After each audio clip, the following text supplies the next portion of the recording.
Dice justo al costado. La idea es que lo pensemos, que me digan las tres caras del triángulo de aproximación pediátrico, que sé que las saben, pero díganmelas así. Ajá, muy bien. ¿Y una más? Perfecto. Apariencia, respiración y circulación. Eso es lo que hicimos nosotros primero en la guardia, y así estaba nuestro paciente. En regular estado general, con facies de dolor, palidez mucocutánea, taquicárdico con 140 latidos por minuto, tenía relleno capilar de 1 segundo y pulsos saltones con extremidades calientes. En este contexto, hola, ¿qué hace? Con este paciente, ¿qué hacen? ¿Lo llevan a cualquier consultorio? ¿A dónde lo llevan? Al shock room directo. ¿Y le avisan a alguien? A todos. Bueno, idealmente sí avisarle a enfermería y avisarle además a un médico interno que están viendo a este paciente, así los ven con ustedes en conjunto. En el shock room, este es el examen físico del paciente. Si quieren se los leo y me dicen qué opinan, o me quieren decir, ¿se lee bien? Sí. ¿Me quieren decir qué ven de patológico en este examen físico? ¿Qué? Lo leo una vez. Bueno, tiene frecuencia cardíaca de 140, respiratoria de 30, una TA de 80-60 y 38 de temperatura. Nada, bueno, la pongo ahí sentado. Cardiovascular, 2 ruidos en 4 focos, silencios libres, pulsos periféricos saltones, relleno capilar de 1 segundo, y en la parte neurológica la paciente está reactiva, orientada en tiempo y espacio, comprende órdenes simples y complejas, tiene pupilas isocónicas y reactivas. En el aspecto respiratorio tiene buena entrada de aire bilateral, buena mecánica ventilatoria, sin ruidos agregados, tiene rinorrea anterior, el abdomen lo tiene blando, depresible, doloroso a la palpación, ruidos hidrográficos positivos, catarsis ligada y uresis conservada. Piel y mucosa no tiene signos de mucositis oral ni anal y tiene catéter sin signos de flebosis con piel moteada. Bueno, en esto que ven de alterado. Bien. Taquicárdico, taquipneico, hipotensión. Freno ahí 1 segundo en hipotensión. Que sí. ¿Está? Quiero... Efectos especiales. Es muy básico, nos costó un montón animar. Ninguna de las 4 sabía animar un PowerPoint.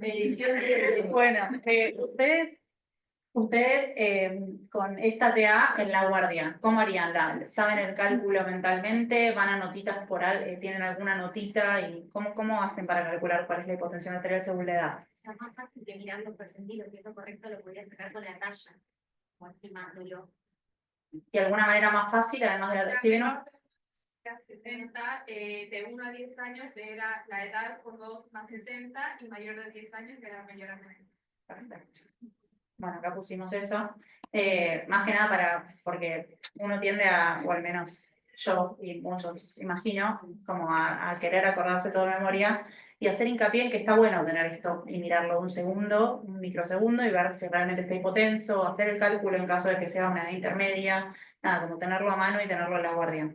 Bueno, más allá de esto, ¿qué más ven? O sea, está demasiado taquicárdico para el que tienen. Bien, Tiene los perfecto. pulsos saltones, el relleno capilar que está menos de 1 segundo, con el para también nos llama la atención. Perfecto. Muy bien. ¿Y ven algún foco probable en el examen físico? Podría ser un poco abdominal. Perfecto, muy bien. Bueno, paciente taquicárdico, taquipnéico hipotenso, con fiebre y que además pareciera tener un foco abdominal con una rinorrea anterior asociada también, que está neurológicamente acorde a eso no está alterado. Muy bien, bueno, al interrogatorio, ¿me quieren decir si le quieren preguntar algo más? Esta parte no la tengo muy incorporada. Si quieren preguntarle algo más, es el momento. Ajá. Última quimio.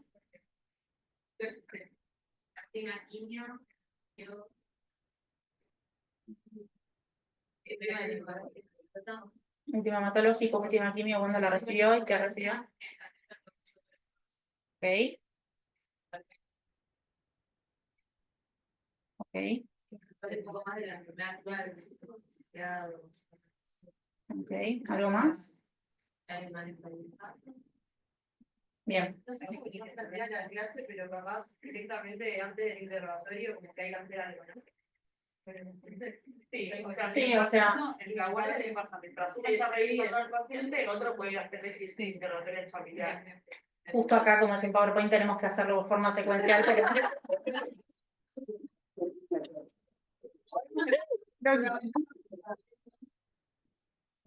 En serio, igual.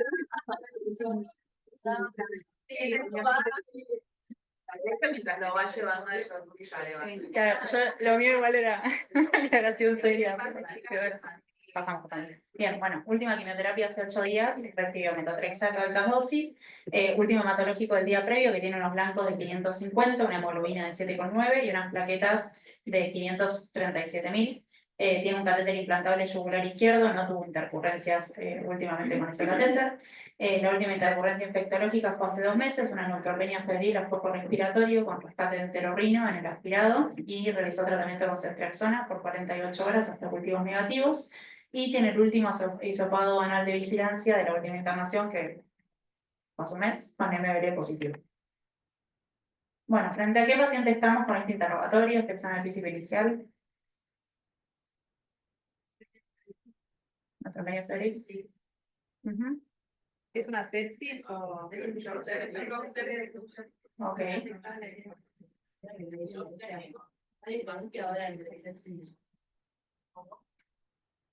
Ahora hablamos un poquito de eso entre la diferencia de shock séptico. ¿Quién diría shock séptico? Ok. Bien, ¿algo más? ¿Un paciente neutropénico febril con shock séptico dirían algunos? ¿Algo más? Foco intestinal colonizado por el... El que no cree que tiene shock séptico, ¿qué creen que tiene el paciente? Porque levantar un poco la mano. Todo el resto, ¿qué creen que está pasando el paciente? Todos estamos de acuerdo que el paciente está chocado.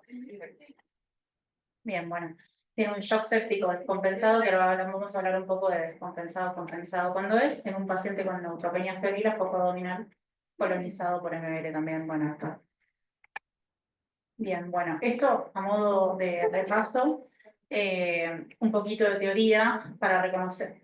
Ahora vamos a hablar de la definición un poquito más, pero para reconocerlo de forma clínica, la presentación, tenemos la sepsis, que es infección con taquipnea, con taquicardia y que puede tener cambios en la conducta. A diferencia del shock séptico, que ya hay, además de la sepsis, que todos los criterios previos, taquicardia, taquipnea, infección y cambios en la conducta, signos de hipoperfusión tisular, que pueden ser los pulsos periféricos disminuidos o muy amplios, saltones, relleno capilar de más de 2 o 3 segundos, o reflejo flash, o perdón, el flash, el relleno, extremidades frías o moteadas, alteraciones de la conciencia y disminución del ritmo diurético de menos de 1 mililitro kilo-hora, un paciente poliúrico. Y después lo dividimos en compensado o descompensado, que eso sí, nos fijamos más en la TA. Si tiene presión arterial normal es un shock séptico compensado y si tiene hipotensión arterial es descompensado. Y acá sí la definición de Surviving Sepsis 2020, que es disfunción orgánica grave, potencialmente mortal, ocasionada por una respuesta inmune no regulada frente a un proceso infeccioso. Esa es la más teórica, digamos, pero está bueno ver la presentación clínica de cada uno, digamos. Ahora si volvemos para atrás y vemos frente a qué paciente estamos, que no sé, acá, estaba ahí, es un shock séptico descompensado en paciente con neutropenia febril. Acá dejamos este score, que es de lo más reciente, digamos, en sepsis, que toma los puntos, tanto respiratorio, cardiovascular, la edad, la coagulación, como tiene los valores, lo neurológico, para definir sepsis o shock séptico, que está bueno también dejamos acá para que lo tengamos a mano. Sepsis se define con 2 o más puntos, indica una disfunción orgánica potencialmente mortal en niños con infección sospechada o confirmada, y en este score se habla de shock séptico con sepsis, más al menos un punto en el componente cardiovascular de este score, que básicamente toma los puntos de necesita o no necesita medicación vasoactiva y cómo está el ácido láctico. Bueno, este paciente, ¿qué tipo de shock presenta para ustedes? Todos dicen séptico, ninguno dice otro. Shock séptico descompensado. Bien, perfecto. Ahora, más allá de que pensamos todos, que todos están de acuerdo con el shock séptico, la idea es hablar de shock hipodinámico, que antes capaz se decía frío y lo conocemos como frío, y shock hiperdinámico o caliente y categorizar que nos quede como conceptual y para ir entendiendo el concepto. Ahora tanto no se divide en frío o caliente, sino que estábamos hablando más, hablamos con Lula, esto de hiperdinámico, hipodinámico, si tiene signos como de hipoperfusión tisular o no.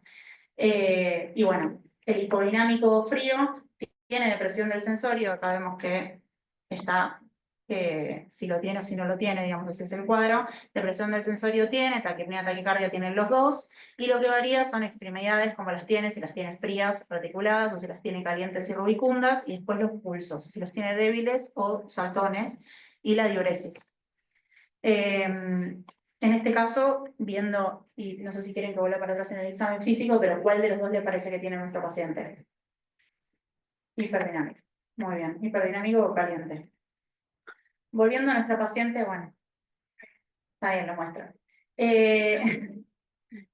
Bueno, nosotros lo que hicimos es... ¿Cómo?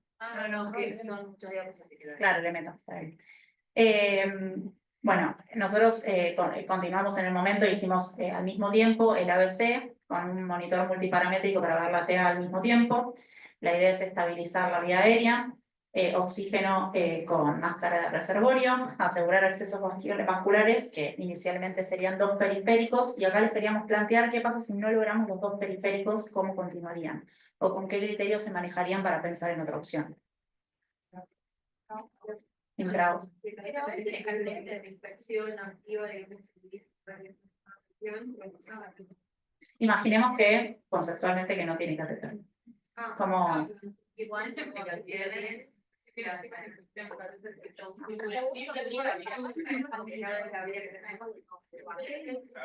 un paciente compensado en shock séptico y ustedes sospecharon que tiene un poquito de esclerosis el catéter. Es la única vía que tiene, no le pueden poner periféricas, el paciente usa el catéter, ¿sí?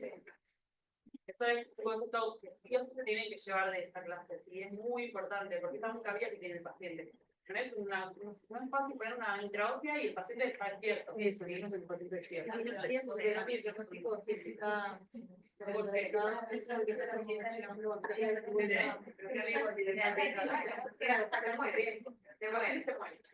Sí, y además le vas a poner antibiótico. De última le pasamos antibiótico. Eso está bueno como para que lo transitan ustedes en la guardia, tengan el shock room y es, ¿no? En el operativo intentar de no importa, en este momento vamos a ir, entonces está van a escuchar de no sacarlo también.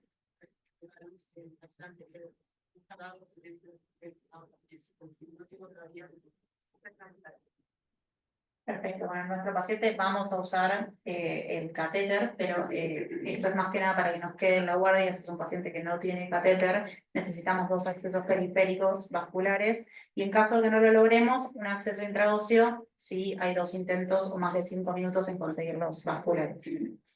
Después, fluidoterapia con 20 mililitros kilo con cristaloides. Acá nos planteamos un poco hasta cuánta cantidad de fluidoterapia y cuánto volumen, digamos. No sé si tienen alguna idea, si me quieren decir algo de esto.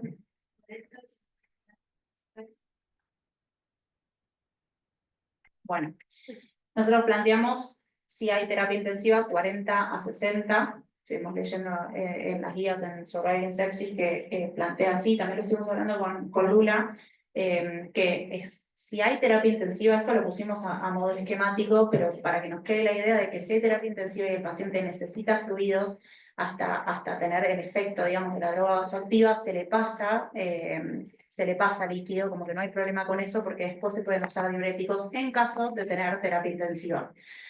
Siempre obviamente monitoreando si no sobrecarga en el momento, pero se le puede pasar después diuréticos, entonces no es tanto un problema el hecho de pasarle de más líquidos en este caso. Ahora sí, si no hay terapia intensiva, ahí sí hay que ir con más cautela, en caso de que tenga hipotensión arterial hasta 40 mililitros kilo en la primera hora, y sin hipotensión arterial, terapia de mantenimiento.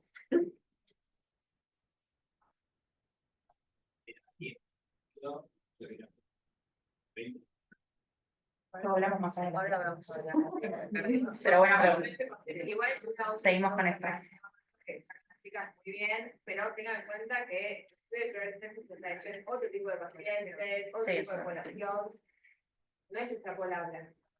Entonces, ojo, porque dice hipotensión de terapia de mantenimiento. Ustedes se ponen en el escenario, que no tengo una terapia intensiva, se imagina un paciente con el contexto de una sepsis poniendo un plan necesidades basales o necesidades basales, entonces siempre está la opción de derivarlo o manejarlo, mantenerlo con vida hasta poder ir a otro centro de complejidad. Cuando no se la ponen en esa situación ahora, otra conexión totalmente diferente. Sí, a fines prácticos ustedes siempre lo van a expandir al paciente, 20 por kilo, no responde 20 por kilo. Obviamente ahí ya empiezan a pensar en el siguiente paso, pero si sí, vos tenés hoy el paciente se les descompensa en la cara, le van a seguir pasando volumen. ¿Sí? Ese es el concepto que les decía, que yo les explico ahora.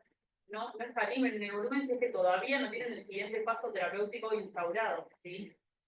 Si el paciente no responde al volumen, no lo necesita. Bueno, yo le pasé 70 y listo, todo lo que tenemos para hacer. ¿Se entiende? Un poco más flexible. En nuestro caso es la primera opción porque contamos con terapia intensiva, entonces bueno, dejamos todo lo que leímos, pero para tenerlo en cuenta que sí que es la primera opción. ¿Alguien tiene una duda? ¿Qué? Claro, sí, que este paciente pesa 60 kilos, así que bueno, ahora vamos a ver cómo seguimos. Sí, claro.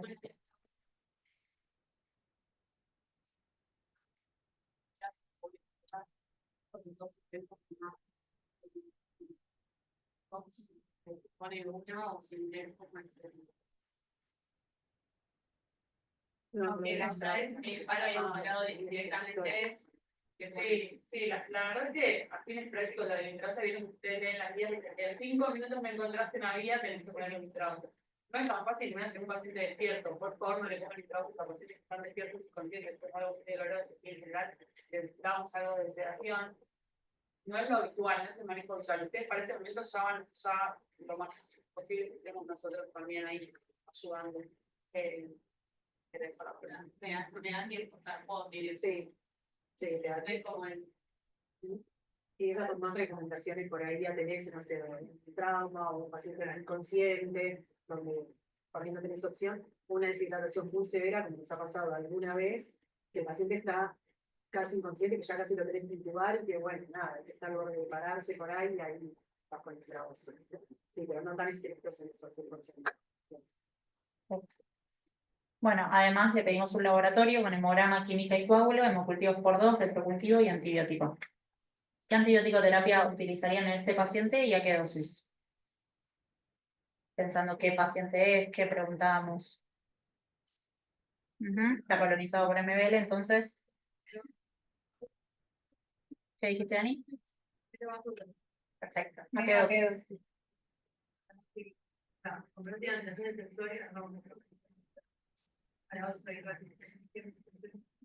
¿Alguien piensa distinto de la dosis o del antibiótico?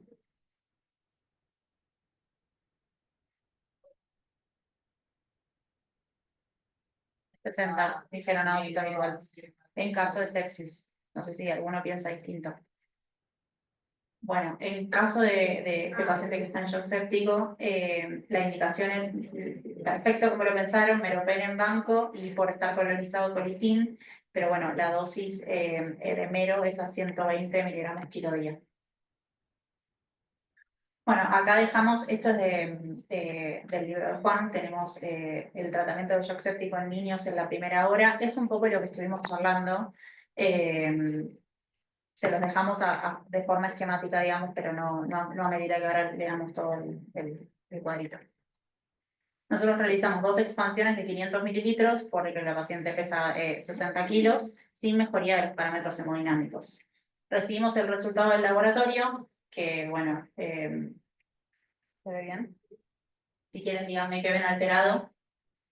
Lo digo ahorita. Bueno. Tiene las trazas iguales.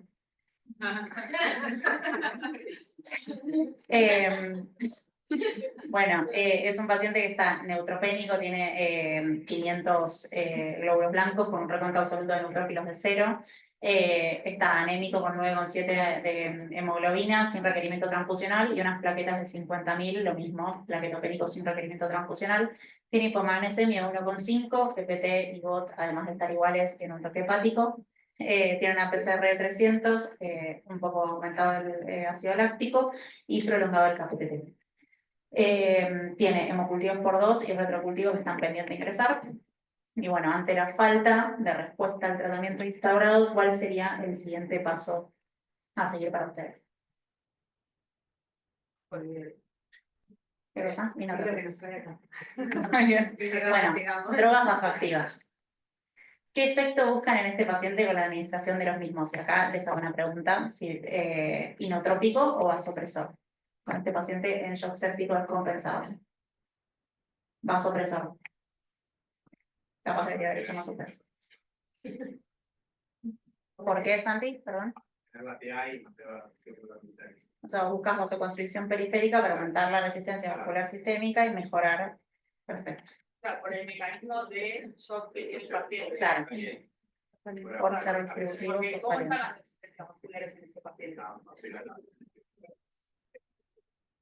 Muy bien. Sí, porque es verdad, parece todo como inotrópico, como que es todo lo mismo, así está perfecto. Porque hasta lo primero que habéis dicho en realidad podría haber sido cualquiera de los dos. Para mantener la TA podría ser un inotrópico también, ¿se entiende?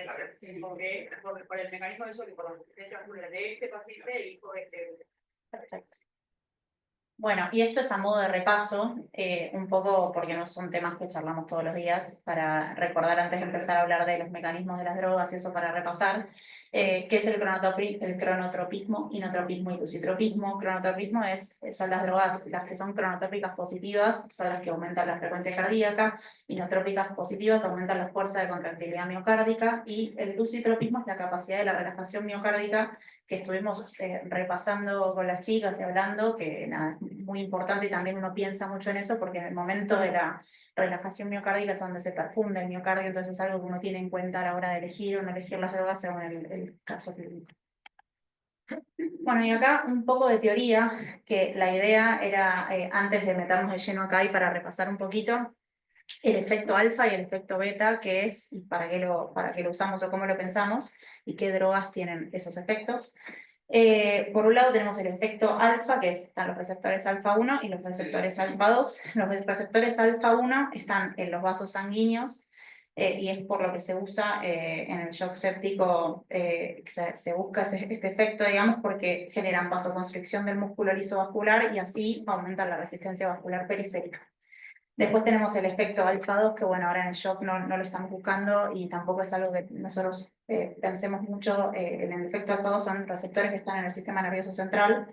Y después tenemos el efecto beta, que tenemos el beta 1 y el beta 2. El beta 2 lo conocemos por el SALBU, es el músculo liso de los bronquios, los vasodilata, también está en el útero para promover la relajación uterina, digamos, y también están los vasos.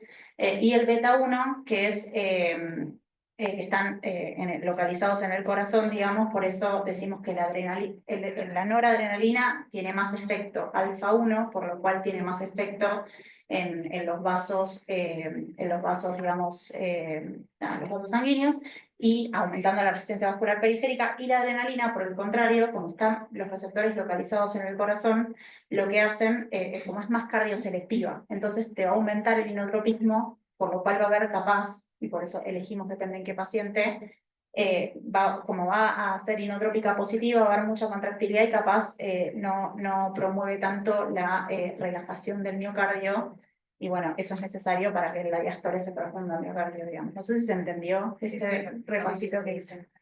Bien, bueno. En este contexto, acá leemos un poquito las definiciones de vasopresores, que es básicamente eso, vasopresor, digamos, induce la vasoconstricción periférica, aumentando la resistencia vascular sistémica, así aumentando la poscardia y la tensión arterial media, mejora el gasto cardíaco por aumento de la perfusión coronaria en la diástole y tiene receptores también en el endotelio vascular. Y después los inotrópicos, que es lo que hablábamos de la adrenalina, que aumenta la contractilidad cardíaca, aumentando el gasto cardíaco y con aumento de la frecuencia cardíaca y aumentando la TAM también, y tiene receptores en la superficie del miocardio. Y acá está la diferencia entre Nora y Adrena, que siempre está bueno repasarla porque de vuelta no son temas que hablamos mucho. Les dejo este cuadro, donde más que nada, nosotros en este vamos a hablar de las 3 drogas de abajo, digamos, la dobutamina no se usa mucho por lo que estuvimos charlando, pero bueno, la adrenalina tiene más efecto beta que alfa, aumenta el inotropismo, la frecuencia cardíaca y la resistencia, la Nora tiene más efecto alfa que beta y aumenta la resistencia vascular sistémica, el inotropismo y la frecuencia cardíaca. Y ahí más o menos en qué shock se usa cada uno, la verdad es que esto tampoco está lineal, uno va viendo al paciente, va viendo qué tipo de shock, si es hipodinámico, si es hiperdinámico, y ahí eso lo vamos a ir hablando, pero nada, para que nos quede. Muy bien. Acá algo un poquito como para que nos quede Nora y de Adrena, un poco más específico, las indicaciones que, bueno, shock refractario a volumen con perfiles hiperdinámicos por descenso de la resistencia vascular sistémica, que es lo que hablábamos, el shock caliente. Dejamos un poco los efectos adversos. Y esto de la dosis de abajo no es para que lo sepamos ahora, no es que la tenemos que saber sí o sí de memoria ni loco, y nada, es para que lo tengamos. Y lo que más queremos resaltar de esto es que depende de la dosis el efecto que nosotros queramos conseguir. Si esa dosis bajas, el efecto es más inotrópico porque estimula los receptores beta, esto que veníamos charlando, y si es a dosis clínica habitual, vasocontraer el músculo liso. Como que depende de qué queramos conseguir la dosis del fármaco. Y lo mismo con... No, porque lo dije al revés, pero Ah. entiendo que es porque lo charlamos y lo sabía bien, pero entiendo que es cuando se van llenando los receptores, cuando tiene selectividad para un tipo de receptor, tanto la adrena como la nora, como bien dijo Lu, se llenan primero los receptores más selectivos y después sí vienen los dos receptores llenos, ¿entiendes? Entonces, si lo usamos a dosis adecuadas o bajas, la nora va a estar más sobre alfa, y una vez que vamos aumentando la dosis, ahí sí se van a llenar todos los receptores, aún no siendo tan selectivos, ¿entiendes? Creo que lo pusimos al revés. Bueno, después lo cambié para pasárselos. Bueno, y de la adrena, que tiene la potente acción beta 1, digamos, en la frecuencia cardíaca y la contractilidad, y moderada en beta 2 de relajación del músculo liso y alfa 1. Lo mismo con la dosis, que bueno, las indicaciones son paro cardiorrespiratorio, shock frío, shock anafiláctico, bloqueo bajo gasto cardíaco, pero es esto, tampoco tomarlo tan como indicaciones se usa siempre, sino que hay que verlo en contexto. Y el tema de la dosis, que también depende de la dosis que usemos, lo que queramos obtener.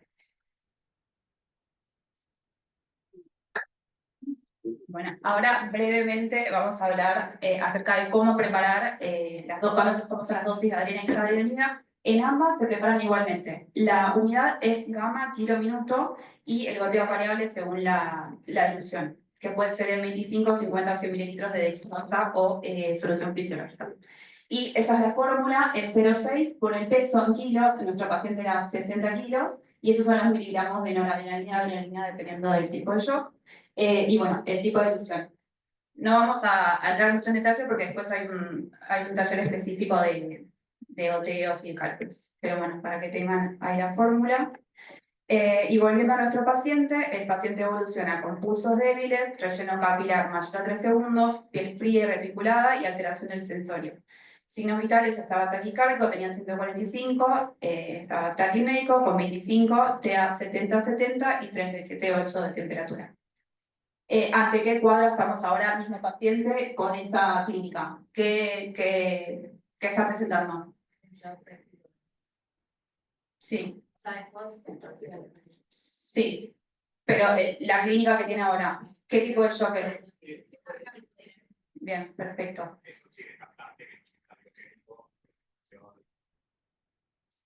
Sí, sí, sí. Asumimos igual sí, que es un shock séptico. Perfecto. O sea, expansión, chequear la sistema cultural y que el estaría en el físico, ¿no? Es medio rebuscado. Sí, como que no tendría ninguna. Sí. Es raro, salvo que tengas un paciente que no sé yo, por el que se le encarga la quimio tenga una disfunción diafragmática de base que haga. Igual está perfecto porque hay que ir controlando eso. No te parece tercer ruido que no parezca real, sin duda. O sea, los signos de sobrecarga sí, pero no es que se transforme en tipo de shock, excepto que el paciente tenga una función miocárdica. Esta es una paciente que no tenía ninguna patología miocárdica. Bueno, perfecto. Entonces, este paciente tenía un shock hipodinámico, frío, estaba con deterioro del sensorio, taquicárdico, taquipnéico, extremidades frías, pulsos débiles y relleno aumentado, mayor a 2 segundos. Entonces, con lo que habló Blue y lo que explicó ella, ¿cuál sería el tratamiento en este caso? ¿Cómo seguirían? En cuanto a drogas y drogas asociadas. Perfecto. Se indicó de adrenalina como una evolución clínica. Bien, un poco los criterios de restauración, cómo nos damos cuenta de que el cuadro de shock está revirtiendo, es un poco lo que evaluamos al principio. Que normalice los pulsos, que tenga adecuada perfusión de la piel, que normalice el estado del sensorio, que el ritmo diurético sea mayor a 1 y que normalice la TA. Bueno, nada, breve resumen y solo para aclarar que hay, además de, nosotros estamos hablando del shock séptico, que es un tipo de shock distributivo, pero también hay otros tipos de shock. El anafiláctico, que también es otro tipo de shock distributivo, el cardiogénico, que bueno, dijo Santi recién, que hay una falla de bomba primaria, el hipovolémico, que hay una disminución del volumen sistólico, y el obstructivo. Como para repasar un poquito. Bueno, y después, empezamos con otro caso clínico, eso ya lo dejamos de lado, otro paciente de 7 años con un cuadro de 7 días de evolución, caracterizado por fiebre y un catarro de vías superiores. Y además refiere dolor en el pecho. Viene a la guardia porque tiene dificultad respiratoria. Triángulo de aproximación, lo mismo caso. Estaba en regular estado general, taquicárdico con 140, taquipnéico con 40 respiraciones por minuto, desaturado 89% del ambiente, con mala mecánica ventilatoria, relleno capilar mayor a 4 segundos, pulsos débiles y extremidades frías. ¿Cómo continuarían con este paciente? Mismo camino que el anterior. ¿Qué hacen con este paciente si lo ven en la guardia? Bien, perfecto. Shock. Entonces, examen físico, tenía 140 de frecuencia cardíaca, estaba taquipnéico con 40 respiraciones por minuto, con un subfebril y una TA de 80-50. Nada, lo leo, tenía soplo 2 en 6, con palpitaciones, somnoliento, con mala mecánica ventilatoria, tiraje generalizado, crepitantes en ambos campos pulmonares, saturaba, no corregía con máscara de reservorio, y al abdomen con positivo tenía una hepatomegalia. Tenía cianosis peribucal y palidez generalizada. Bueno, ¿qué le llama la atención? Tiene varias cosas, pero bueno, ¿qué piensan del examen físico? Bien, primero eso, la TA, lo mismo, shock. Bien, con lo mismo, estaba somnoliento, clínica respiratoria, hepatomegalia, cianosis, palidez. Bien. Como interrogatorio más importante es un paciente previamente sano que como único dato positivo había tenido un catarro de vías superiores hace 14 días. Y había tenido un episodio sincopal una semana previa con recuperación completa y nada más, no tenía otros datos. ¿Qué diagnósticos diferenciales plantearían en este paciente? ¿Qué se les ocurre? Sí, o sea, una especie cardíaca, con Bien. una general, con trastornamiento, una pericarditis. Ok. ¿Algún otro aislado? Una semana antes tuvo un episodio sincopal, nunca había tenido. ¿Eh?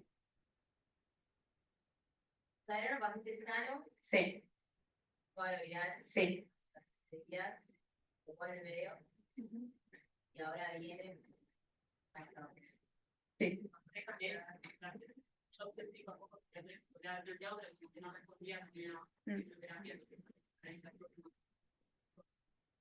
Exactamente. También le llamó la atención a Santi que de una miró que era un shock cardiogénico. ¿Qué otro dato tenían aparte de la respiración? Claro. Sí, peribucal, que la cianosis peribucal y que no responde al oxígeno está perfecto. Claro, sí. O sea, tiene signos clínicos de insuficiencia cardíaca. Ujú. Bueno. Entonces, frente a qué paciente estamos, ya lo dijeron, es un paciente en shock con probable origen cardiogénico. ¿Y qué conductas iniciales tomaríamos en este paciente? Le pongo lo mismo, el ABC, monitoreo. ¿Le pondrían oxígeno a este paciente? Ok. ¿Por qué sí o por qué no? O sea, Comentar el cambio y también para la emergencia. para que no nos Con la emergencia, la potencia tal, chocar el COVID.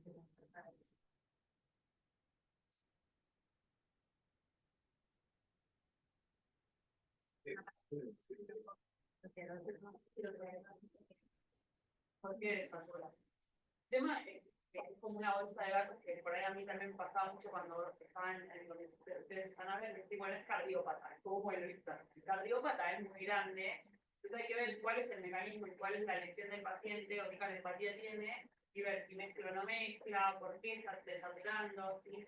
Muchas veces al desaturar, si el paciente tiene hipertensión pulmonar, puedo vasodilatar el lecho pulmonar con el oxígeno y empeorar aún la clínica del paciente si es un paciente, por ejemplo, con hiperflujo pulmonar, con hiperflujo pulmonar. Yo le vasodilato el lecho capilar pulmonar, le empeoro el cuadro. Es típico paciente que llega a la guardia y le pongo el oxígeno y lo empeoro y digo, no mejora, porque yo lo que no mejora. No es un meteoro, es un paciente con hiperflujo pulmonar que yo le estoy dando oxígeno y le estoy vasodilatando más. Por eso es como que ahí medio ya no pusieron sí o no.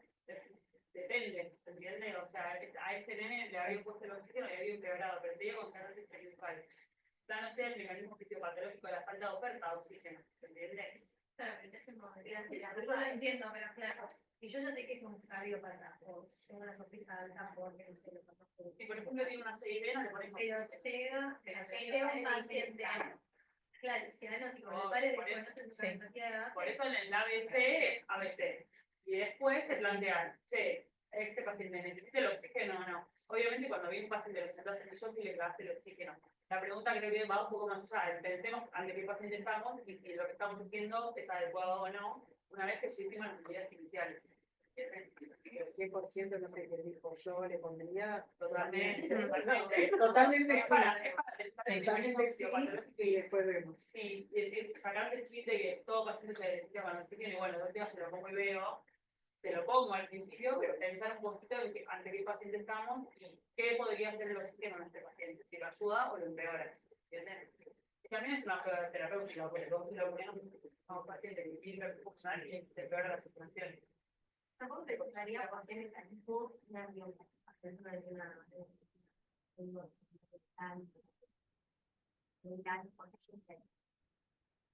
No, o sea, todavía vos sabés lo que tiene el paciente. pero de base,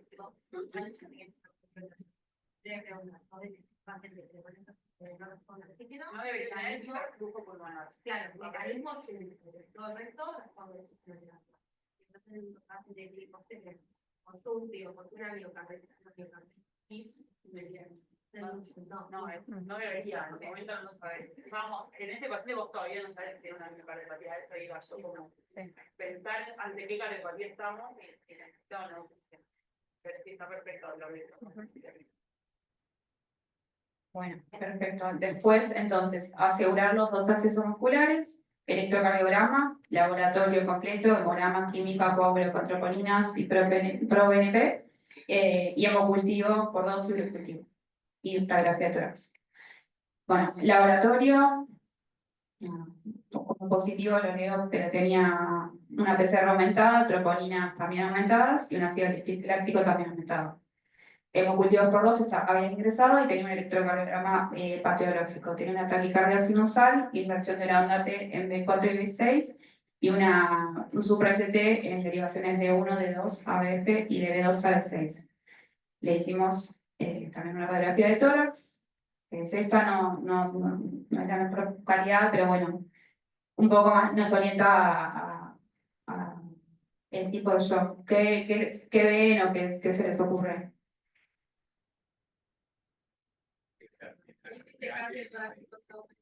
Bien, perfecto. Sí, no es la mejor, pero bueno, sí, cardiomegalia.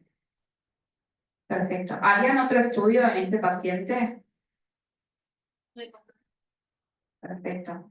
Se hizo un ecocardio que tenía alteración del ventrículo izquierdo y derecho, tenía una dilatación, una fracción de acortamiento del 20%, también, bueno, alteración del ventrículo derecho, derrame pericárdico moderado y una insuficiencia cardíaca con patrón restrictivo diastólico. Como conclusión del informe, tenía una miocarditis grave con disfunción ventricular y una insuficiencia cardíaca. Bueno, entonces, nada, es un poco lo que charlamos. Es otro tipo de shock, es el shock cardiogénico, que es una falla de la bomba primaria, es el fracaso del sistema cardiovascular para proporcionar las necesidades metabólicas a los tejidos, como consecuencia de una función cardíaca normal. Entonces, se altera la bomba, disminuye la contractilidad, disminuye el volumen sistólico y disminuye la oferta de oxígeno distal. Nosotros, bueno, como causas tuvimos la miocarditis de probable etiología infecciosa, pero hay otras causas como las arritmias, miocardias por otros eventos, isquemia, enfermedad de tejido conectivo, enfermedades neuromusculares, traumas y enfermedades congénitas cardíacas. Bien, ¿cómo continuaremos con nuestro paciente? Ahora hace un poco lo que dijo Juanpi. Fluidos en este paciente con shock cardiogénico y insuficiencia cardíaca.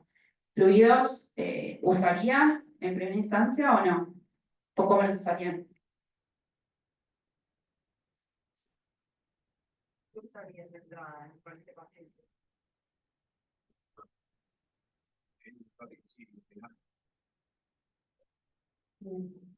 Sí, lo que encontramos un poco en cuanto a fluidos, lo que dice un poco la bibliografía es que se usan bolos, como dijimos, entre 50 a 10 mililitros kilo, obviamente para no empeorar la sobrecarga de volumen en este paciente.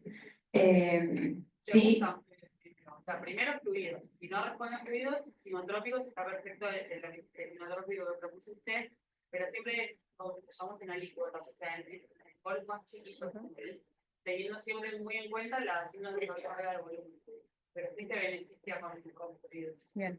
Serían entonces bolos de 5 a 10, en un principio y después el inotrópico. Entonces, como tratamiento farmacológico, fue lo que dijo Santi. Bueno, inotrópico, milrinona. En este caso también es un inotrópico, que es un inhibidor de la fosfodiesterasa 3. Lo que hace es inhibir la conversión a AMP cíclico, aumenta el AMP y aumenta la contractilidad. Como efecto es inotrópico, lucitrópico y vasodilatador, que es un poco lo que ha dicho Lu, del efecto lucitrópico, mejora la perfusión del miocardio en diástole.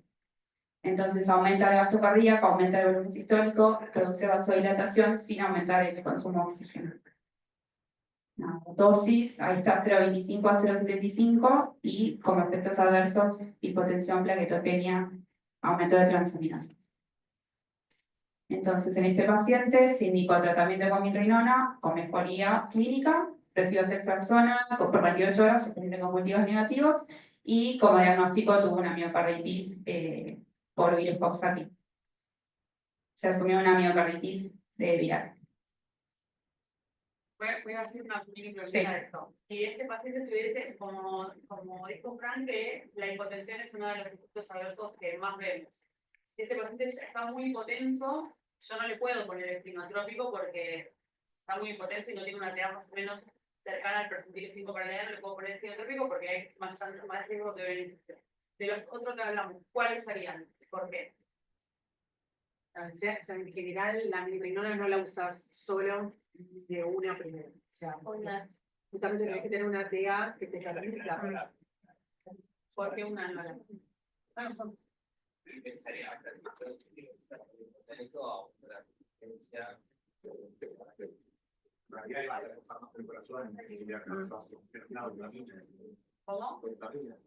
Si no se usa más la otra. De lo que hablamos hoy, ¿qué usarían? Adrena, ¿por qué? Por el efecto inotrópico, perfecto. ¿Se acuerdan que diferenciamos que no actúa más sobre el vaso y que no actúa más sobre el corazón? Y ustedes bien dijeron que este paciente necesita inotropismo y le cuesta, tiene mala función ventricular, no contrae el corazón. Si yo le aumento las resistencias musculares periféricas, se las aumento más, le aumento mucho la carga del corazón y le cuesta más bombear la sangre, ¿se entiende? Obviamente la noradrenalina también va a tener un efecto inotrópico, como les decía antes Lourdes, que solo tiene efecto inotrópico y solo tiene efecto vasopresor. No. Pero si yo tuviera que elegir prefiero un fármaco que me ayude más al inotropismo que un vasoactivo, ¿se entiende?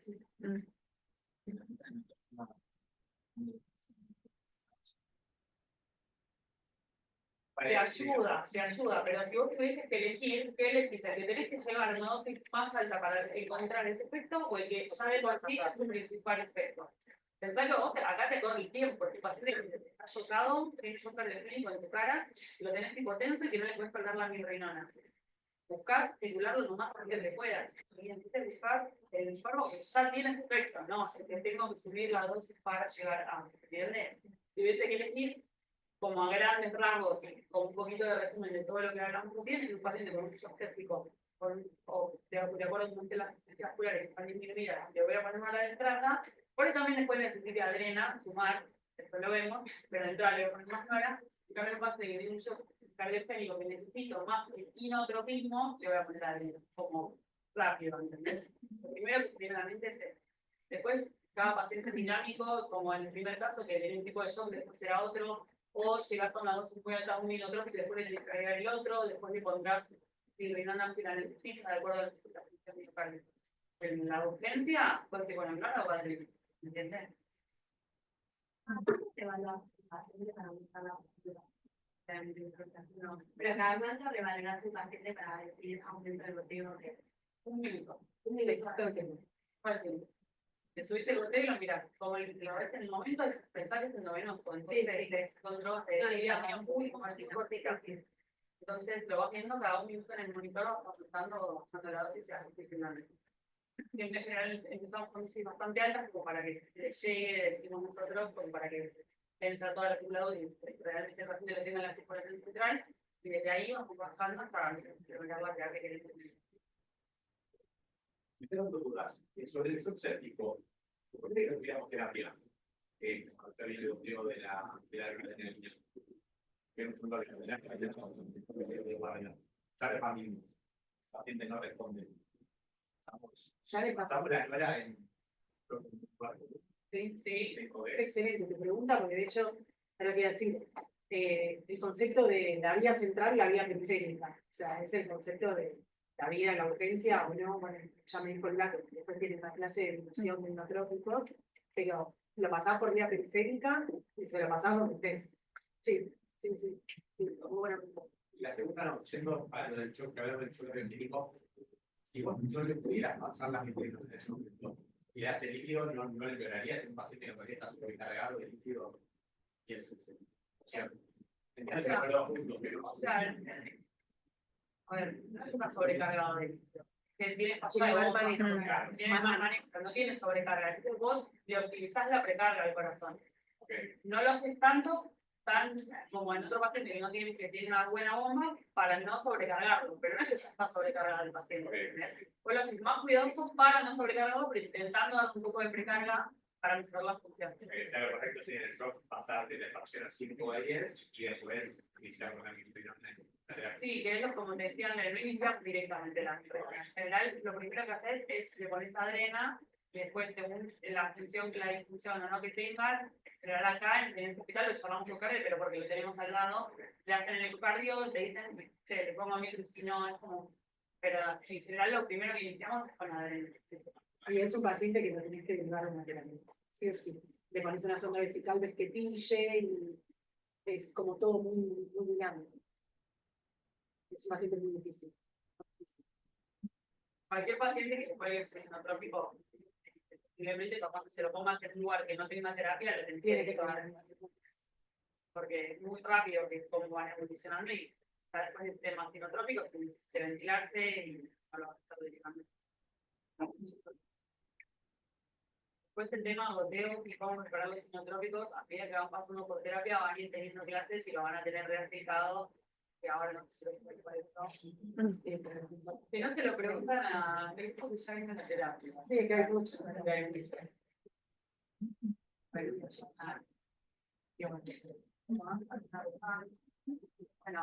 Bueno,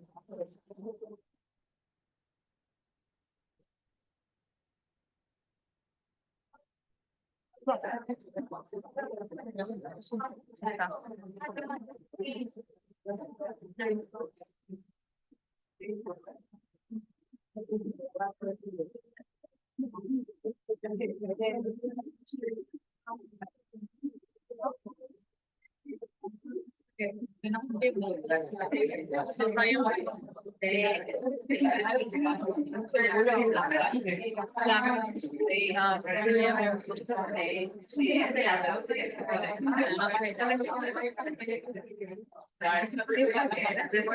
llevo, Me siento mala. Dame. Saqué una foto que ahora te voy a mandar. Que la suba. ¿Cómo estás? A ver. Muy bien, ¿eh?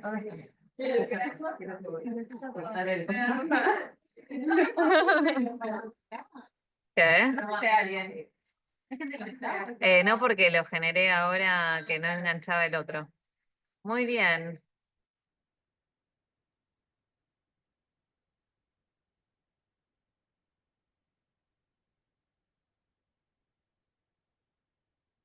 Ay.